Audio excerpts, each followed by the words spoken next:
Top quality और consistent performance के लिए सिर्फ सिल्वर पंप्स। टॉप क्वालिटी और कंसिस्टेंट परफॉर्मेंस के लिए सिर्फ सिल्वर पंप्स, नाम याद रखना। गेल्या आठवड्याभरापासून प्रचंड उष्णतेचा सामना करणाऱ्या मुंबईकरांसाठी दिलासादायक बातमी आहे। येत्या आठवड्यात सौम्य तापमान असल्याचं हवामान खात्याने अंदाज जो आहे तो वर्तवला आहे।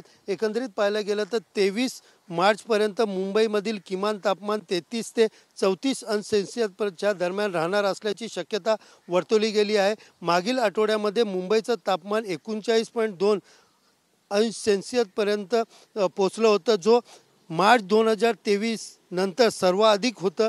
मात्र हवामान खात्याच्या नुसार मुंबईमध्ये तापमान घसरले असून पुढील 4 ते 5 दिवस अशाच प्रकारचं तापमान राहण्याची शक्यता आहे।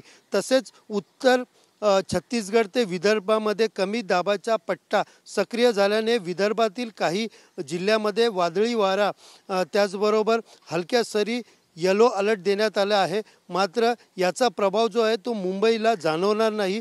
मुंबईमध्ये सध्या पश्चिमी वाऱ्यामुळे तापमान घसरण्याची शक्यता हवामान खात्याने वर्तवली गेली आहे।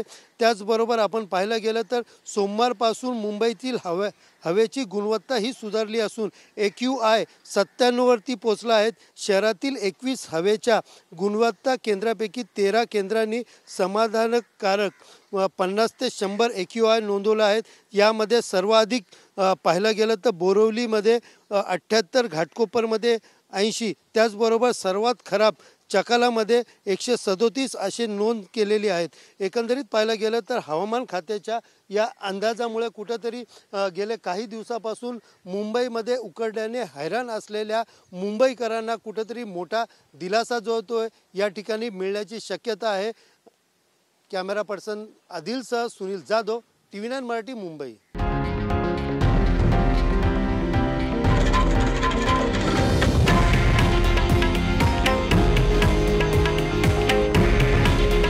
हे आहे देशातील नंबर 1 न्यूज नेटवर्क आणि आपण पाहत आहात TV9 मराठी। काळजी तुमची, हित महाराष्ट्राचं।